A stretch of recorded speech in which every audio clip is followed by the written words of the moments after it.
Tonight on Defending the Republic, how John MacArthur has gone and promoted pietism and what that means for the church and how it is destructive to it. Also, how liberal theologians, not just liberal theologically, but also liberal politically, are exploiting Christians through the doctrine of pietism. Let's defend the Republic.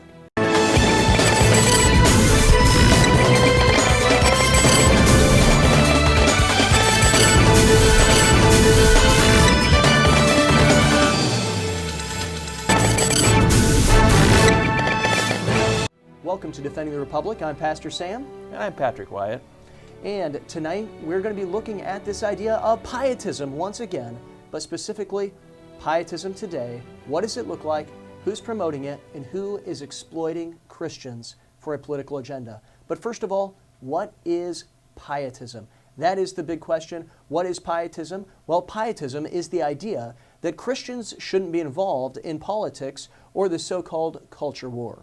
It also is defined in the 1828 dictionary. How, Patrick? Defines it as one of a sect of professing great strictness and purity of life, despising learning, school theology, and ecclesiastical polity, as also forms and ceremonies and religions, and giving themselves up to mystic theology. This sect sprung up amongst the Protestants of Germany in the latter part of the 17th century. It is the practice of separating the sacred from the secular and practicing a privatized Christianity.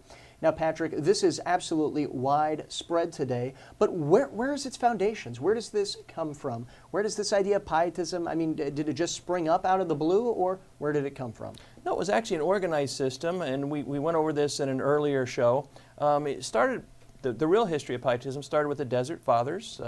St. Anthony the Great was the first of the Desert Fathers in Egypt. The deserts of Egypt went out and started the monastic lifestyle, that is separating oneself from society to further seek enlightenment, either from within oneself and also by other enlightened individuals. So it was taking from all different sorts of things, the Bible, Eastern mysticism, Greek philosophy. There was all these things thrown together, and you would seek this emotional experience of learning enlightenment. Today we would call this the New Age. That's what it was back then. We call it that today. So this is where it came from originally. In the more modern form, though, would be from Philip Jacob Spener, a Lutheran German who saw that in Germany in his day, and this was the 17th century, like the definition refers to, Spener saw that political Christianity was open, it was out in the public, but there was a lack of personal fidelity, personal devotion to the Bible. So he tried to swing the pendulum back too far the other way, saying we need to withdraw from society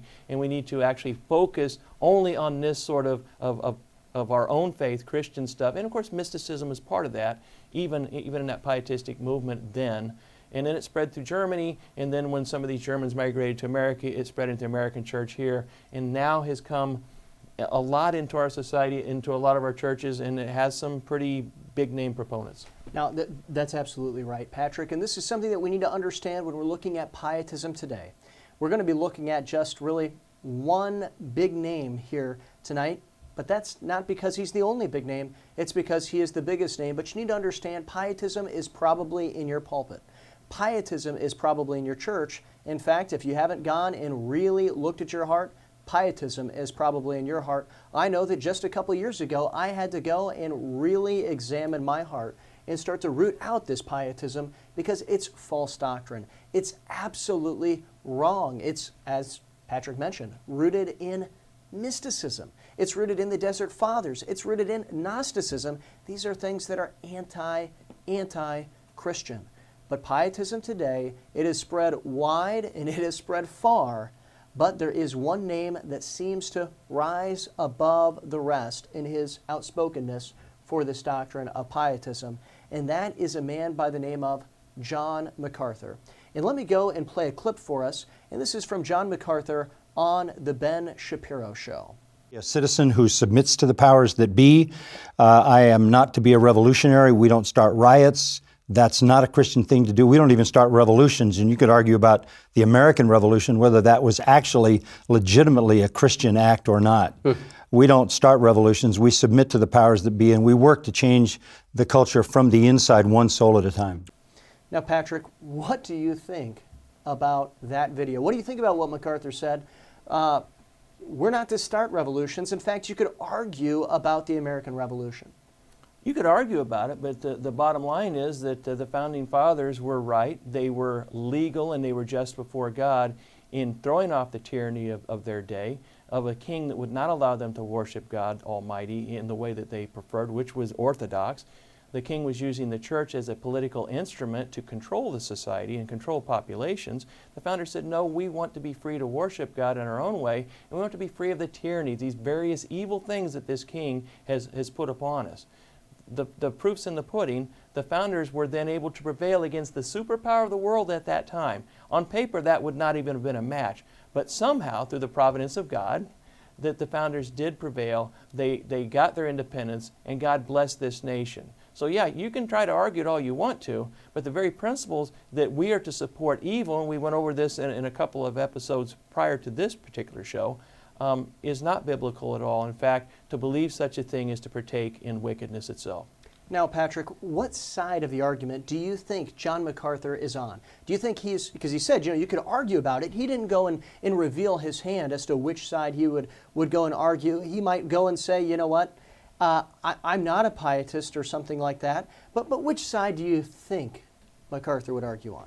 Well, I know which side Mr. MacArthur is on. Pastor MacArthur has written a book, and he's detailed his position several times, that the founders were wrong, that they were in rebellion against God to go against tyranny and to establish the nation the way they did. And he just said that, whereas Christians are not supposed to start revolutions. Well, starting a revolution is not a light thing to be undertaken lightly, and you can read the founders in the Declaration of Independence that it wasn't something that they undertook on the spur of the moment or on a whim. This was a well thought out, they'd shown great patience, they tried to go every other route to achieve peacefully, which was just the decency they were looking for, to be treated right by the king, and all they got was tyranny and oppression in return in greater portions. So there comes a point, in Ecclesiastes 3 we're told there's a time for everything under the sun, and there comes a time when evil is in government form becomes so reprehensible to you, so destructive to your society, to your people, to your family, that you have to rise up, and you have to, in what our founders did, you have to change that government.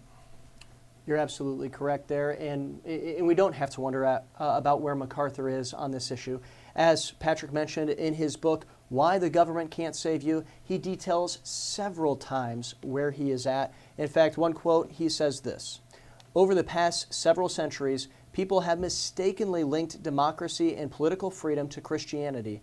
That's why many contemporary evangelicals believe the American Revolution was completely justified, both politically and scripturally. They follow the argumentation of the Declaration of Independence, which declares that life, liberty, and the pursuit of happiness are divinely endowed rights.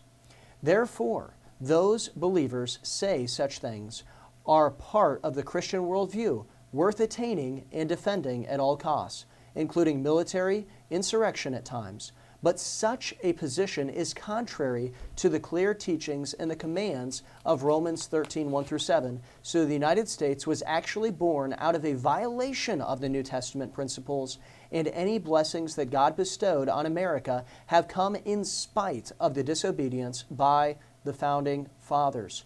Where does John MacArthur stand on this issue? He believes the Founding Fathers were in sin, violation, he said, of New Testament principles.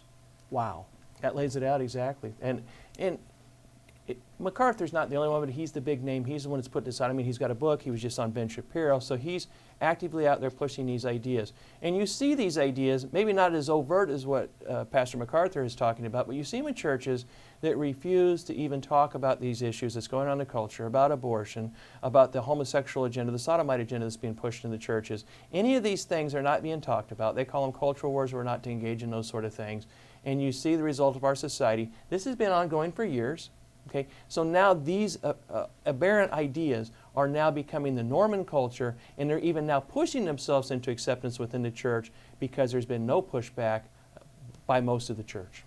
Now this just floors me because I have to admit, I at one point in time really liked John MacArthur. I have his study Bible, several of his commentaries, a few of his books, and I didn't always agree with John MacArthur on every single issue, but at the end of the day, I went, he wasn't too bad. There was some good teaching in there. Right, there's some good teaching in there is what I thought, but I've kind of put those things away now. And we've got another quote here from his book, Why Government Can't Save You. And Patrick, could you read that for us? Quote, during the past 25 years, well-meaning Christians have founded a number of evangelical activist organizations and put millions of dollars into them in an ill-conceived effort to counteract the secular underminings of American culture. They have used these groups, along with existing Christian publishing houses and broadcasting networks, to lobby hard for a Christian political viewpoint and fight back against the prevailing anti-Christian culture. Sadly, those believers have often displayed mean-spirited attitudes and utilized the same kinds of worldly tactics as their unbelieving opponents. The problem with this overall approach should be obvious. Believers become antagonistic toward the very lost people God has called them to love and reach out with the gospel. Now understand something here. We're not going and justifying mean-spirited approaches. That's not what we're trying to say. That's not what we're trying to go and present. But there is something that it seems like John MacArthur is generalizing here. And he's inserting his opinion, and every man's entitled to their Right. opinion, but the question has to be asked, is this opinion valid or not? Yeah, and this seems to be conceived out of logical fallacies of generalizing that it must be one way or the other, and in the idea of he's basically going and saying, well, I mean, the subtitle of the book is An Alternative to Political Activism, okay? An alternative to these things. He's going and saying, look, because some people have gone and hurt the testimony of Christ, let's get out of politics, let's embrace pietism, let's not do anything. Now, hold on. That would be abandoning the issue of marriage today.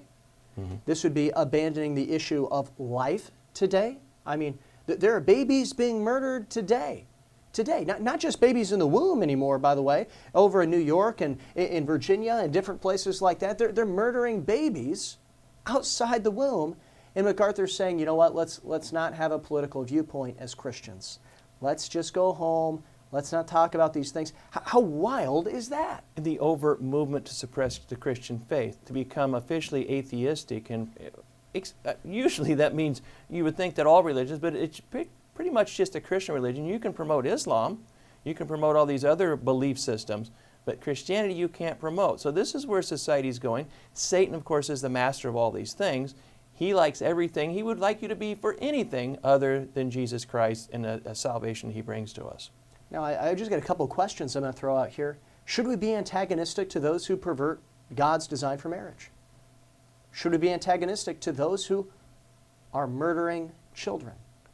What are you, so antagonism means, but yes, we are to stand against these things. It's our duty and obligation. If you call it antagonism, yes, they're the ones throwing it in our face. They're the ones out in public trying to ram it down our throats. We are not to be passive. We are not to sit here and take this. We are to stand for godly morals, godly principles, and our principles. And I hope our principles are these principles, and that's what they're based on. But we are called to make a stand, to let our light so shine before men. That means in all aspects of our life. It doesn't just mean I let it shine at home before my family when I do prayer before we eat. It means we let it shine in our public life too. We have the obligation. We are called to make these stands. We are called to make these stands, and we do have another quote here that I want us to see from Why Government Can't Save You. And Patrick, could you read that? Quote, regardless of the numerous immoral, unjust, and ungodly failures of secular government, believers are to pray and to seek influence the world for Christ by godly, selfless, and peaceful living under the authority, not by protest against the government or by acts of civil disobedience. The Apostle Paul in Romans 13 asserts 3 reasons we should adhere diligently to the principles of civil government. What are those 3 reasons? 1 is human government has been decreed by God. 2, disobeying government means we are disobeying God's institution. And 3, those who rebel against government will be punished. Now, look, it seems like what MacArthur is saying is that no matter how wicked the government is, we ought to obey the government. Now, I know there are some MacArthur fans out there who are watching this, and you're going, he is not saying that. Well, before you get so upset, let's take a look at a video, and I'm sorry, but if you have a squeamish stomach, look away.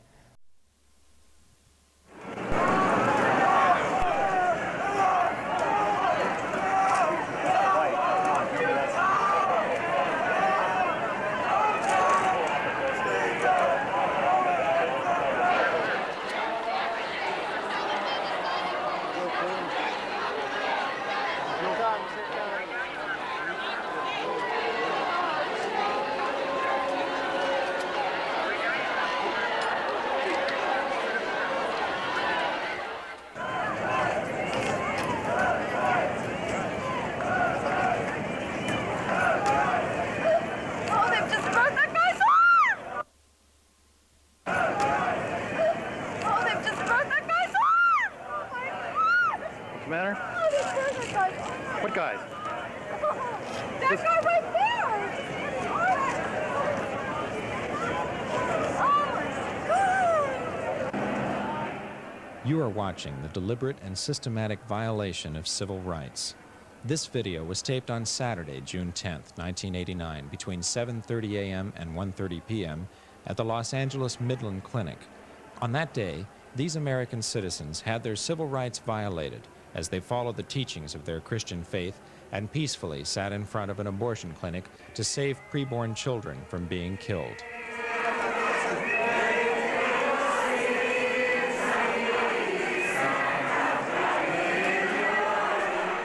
Now, folks, you just watched that and you might be going, what does this have to do with John MacArthur? Well, let me fill in the gaps for you.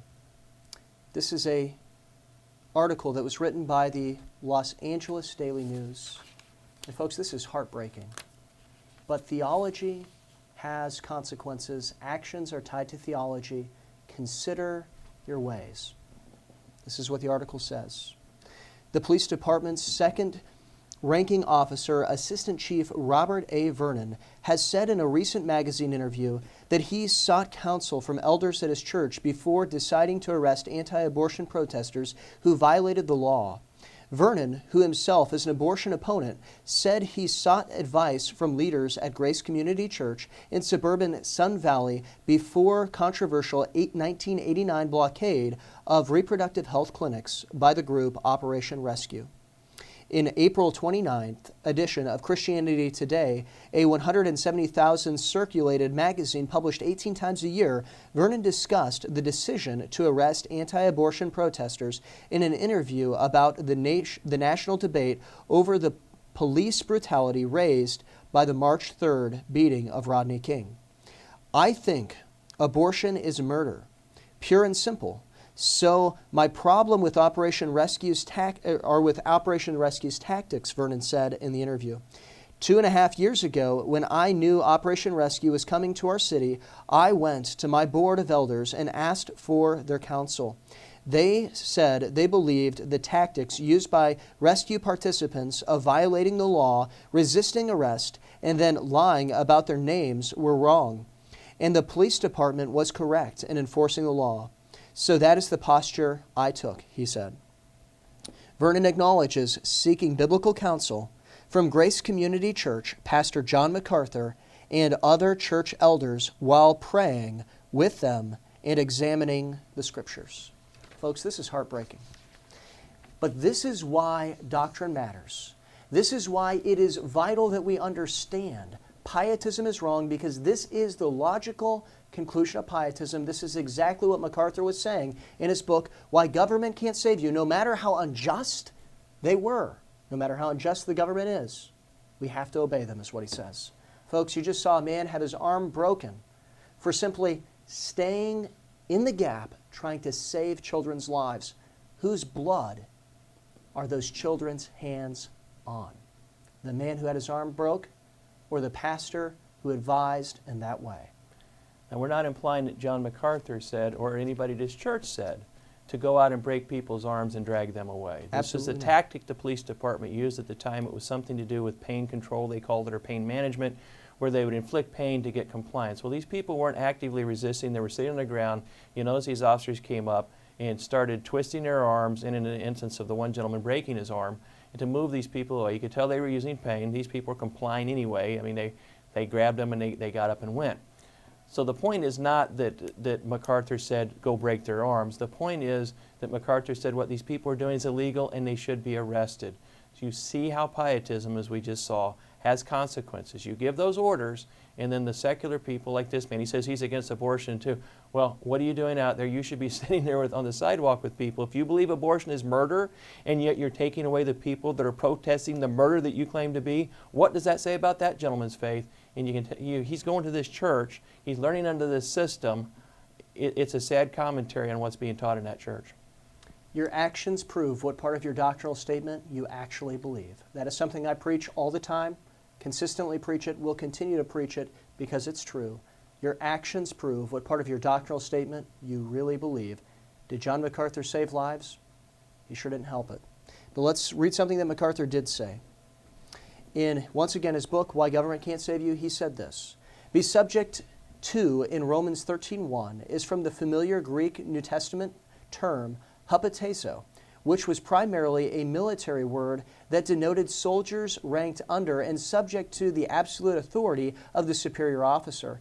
Paul used the expression in the passive imperative, which makes it a command and indicates that believers should willingly place themselves under all government leaders, no matter who those officials are. Folks, that's pietism. This is pietism. We just saw the result of pietism. That should break your heart. We need to repent of that pietism. I'm calling MacArthur to repent of that pietism. There's nothing that would bring me more joy than to see him repent of that and to start preaching what the Word of God is really teaching here. If you want a breakdown of Romans 13, go check out our episode of that.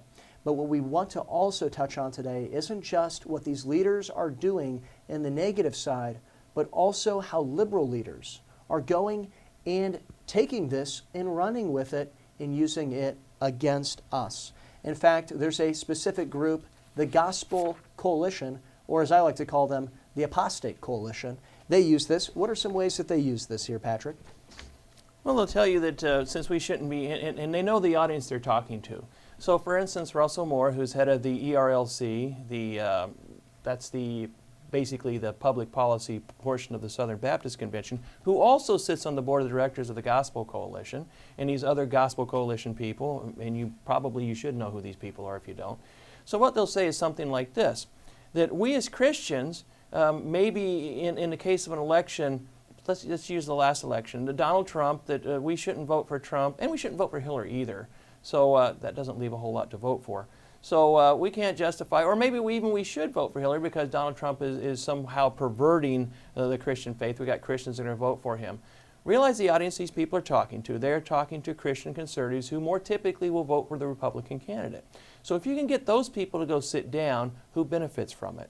It's going to be the people like Hillary Clinton, the leftist candidates. Now these are leftist operatives that masquerade as Christians, but their agenda is a almost purely political left-wing agenda. And of course, liberal is in defiance of what was the norm, which used to be Christianity. So these are liberals that hold the positions very contrary to the Bible. They're asking you to shut up and sit down, to let the secular world, who doesn't know any better, I mean, what would we expect from the secular world? They don't know any better. Let them choose our leaders, and therefore the policies of our nation, what's going to be taught to your kids in school, the laws we're going to have to live under, what we're going to be forced by law to do, such as participate in some of these abominable things like baking a cake for a homosexual wedding or that sort of thing. As an example, these are the things that are going to be the direct result of the sort of thing that they're implying, which is don't participate. Be a pietist, just come to church, be happy, think happy thoughts, act like nothing's going wrong while all around you culture is burning down and people's lives are being destroyed and their souls are going to hell because there's no Christian influence taking place. It's just inside the church, and what's going on inside the church isn't what Christ commanded us. You know, Patrick, I hear that and it's hard to believe. I can't believe that somebody would go and say that we should go and lay aside our political alliances when one party is for infanticide and the other party is for life. When one party is for the parading of homosexual marriage and the other party is for traditional marriage, real marriage. One party is for booing God at their national convention on television, removing him from their references in their party platform, while the other party acknowledges God. That's one incredible. party is, but you know what? They want to kick Christianity out of America, but they're certainly happy to bring as much Islam in as they can. You know what, though? You guys don't have to believe it from me. You don't have to believe it from Patrick, because we've got a video from Russell Moore at the MLK 50 conference telling you to go and to crucify your political alliances. If God's way upsets our political alliances, let's crucify our political alliances. Now, what is his political alliance? What is his political alliance? His political alliance, his history is that he was a Democrat staffer. That's what he was. For Congressman Gene Taylor. So his introduction to the world, so you speak, his political background is with the Democratic Party, and by the way he stands. Now, he'll claim to be against abortion, but his actual fruits and actions prove otherwise. Now, this is an incredible thing. Now, of course, if God's word does go against our political alliance, if it does go against our policy, we should go with God's word. He's right about that. Yeah, but he was not, that's not what he was intending to convey. He was saying, hey, you're a Republican, these guys are racist, let's get them out of here. But quickly, also, let me mention that they do this through Joe Carter's 4 Facts Every Christian Should Know About Third Trimester Abortions, which was published on the Gospel Coalition article. And One of their editors. yeah, one of their editors. And this is what he said. Third trimester abortions are already protected by federal law. That's Lie. false. State laws restricting third trimester abortions are unconstitutional. He's not a judge. No, Lie. that's wrong. That's not true. These are crazy things. These are how the liberals are exploiting pietism today, exploiting the teachings of men like John MacArthur, exploiting what is infecting our church. I mean, this is just horrific. These are terrible, terrible things that are coming in. We're going and we're seeing a fight for life, and we have people saying, disengage, crucify your political alliances. No, stand up for the Word of God, be involved, don't abandon your magistrates. Defend the Republic. Thank you for watching Defending the Republic. I'm Pastor Sam. I'm Patrick Wyatt.